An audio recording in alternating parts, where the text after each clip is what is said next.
Hello, welcome back to Storybook Crafts. Today we are going to make a Stegothesaurus based on the book Stegothesaurus by Bridget Heos and illustrated by T.L. Macbeth. I just adore this book because the thesaurus, oh my gosh, it's a tongue twister.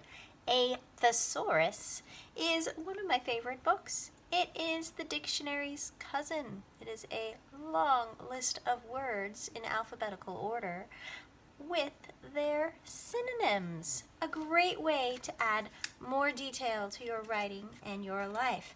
And Stegothesuarus is a great story with lots of great detailed word choices. It's hilarious. Check it out from the library.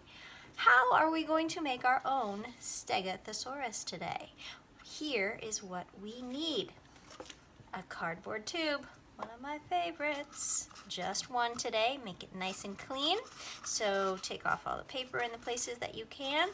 Get it as clean as you can. We'll need one cardboard tube, toilet paper tube preferably. We will need one piece of white cardstock. We're actually only using half of a piece, so save the other half for a card or something else. If you do not have cardstock is heavy white paper that does not flop easily. You can easily make some. Find a thin piece of cardboard. This came from a cat food box, just something that you would normally discard, but it's nice and clean, and a great piece of non-floppy paper that's not too thick, that's easy to cut, and simply cover it with some white paper. You could even use scratch paper, so if it's got some markings on one side that you don't need anymore, glue it onto that cardboard, or if you don't have cardboard, take a piece of white copy paper or scratch paper and fold it in half and glue it together so that you've got two clean sides that you can use for the body of your Stegothesaurus. What else will we need? Scissors, markers. I've got a black one. I've got some small colored ones. We want to add lots of nice color to our Stegothesaurus. Let's get started. So let's start with the body of our Stego today. So using that white cardstock, fold it in half like you're going to make a card, or a taco, right? Long ways, fold it in half. Take one of those halves off, so just go ahead and cut it right along that middle line. We only need one half. Here we go. There is our piece of white cardstock. On this white cardstock, the body of our Stegothesaurus, it's kind of like, here's the body part. I like to think of it as more than half of a snowman, 3/4 of a snowman, or part of a cloud. So we are going to draw that on our copy paper. I happen to have mine drawn already.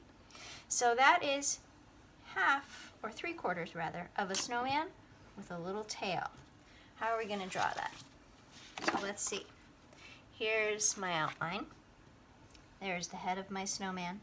Here's first part of the body of my snowman. I'm not doing that third part there. I want just a little tail on the bottom. And notice that I drew this, here, let's pretend that's half. I drew this on the edge of that half piece of cardstock. So let's go ahead and draw that 3/4. Oh, my goodness, I'm getting my fractions wrong. That is 2/3 of a snowman. Silly me. There's the head of the snowman. Here's the first round part of the body of the snowman. And then that last part will be the tail, right on the edge of my paper. Now, to get the rest of that Stego shape, our Stegosaurus has some lumps on his back. So we'll go ahead and add those little lumps on his back. So go ahead and outline. I drew mine first. There's the body of the Stego once again. 2/3 of a snowman with a tail. Here's those lumps on his back. There we go. Kind of like a cloud even. Draw those lumps on there. Or spikes if you like. All right, there's the outline. Now we need to cut them out. So go ahead and cut along the outline that you made. You're going to cut your stego out. Once you have it cut out, draw his face, or her face, their face. There's an eye. I've got my mouth here. I gave a little bow tie. So draw in that face, and then get as detailed as you like to color in the body of your stego.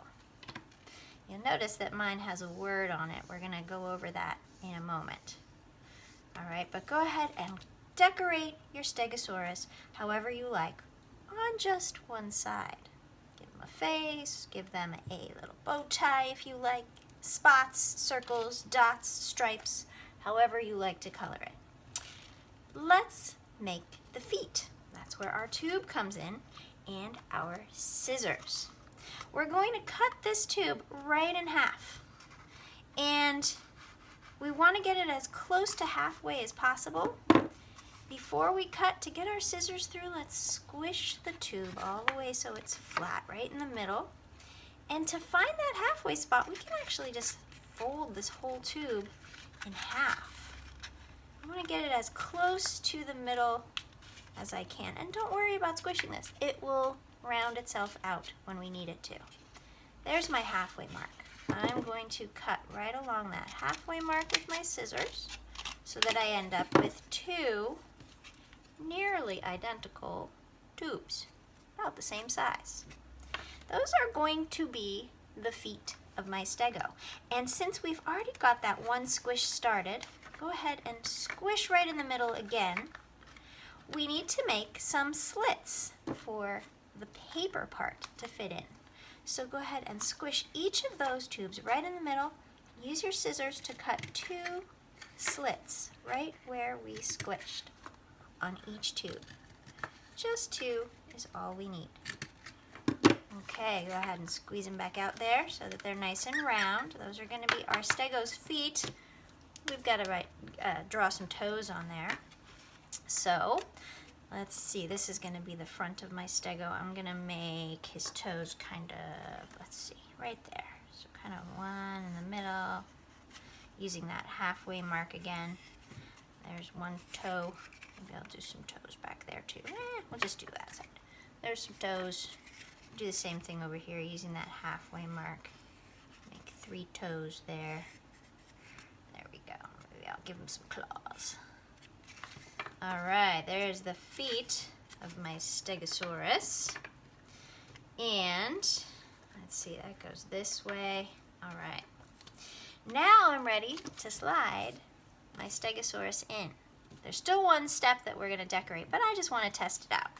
Let's go ahead and slide our stego into those two places. There we go. All right, my stego is in place, stands up, nice and straight there. And what's this last piece? Well, this isn't just a Stegosaurus. This is a Stegothesuarus, which means that I've given mine a name. I named this Stegothesaurus Spectacular. And on the back, I've put my name, and I have some synonyms. All right, so spectacular. I've also got spot. Another word for spot is speck. What are some synonyms that you can think of for your name for your Stegothesaurus? Give yours a name that suits their personality. Maybe it's bright, happy, joyful,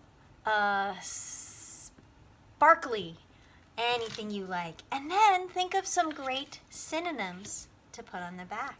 Don't forget to put your name there. When you're all done decorating and naming and then finding those synonyms for the name, slide those feet back on and enjoy your stego. Thanks for tuning in. Take care.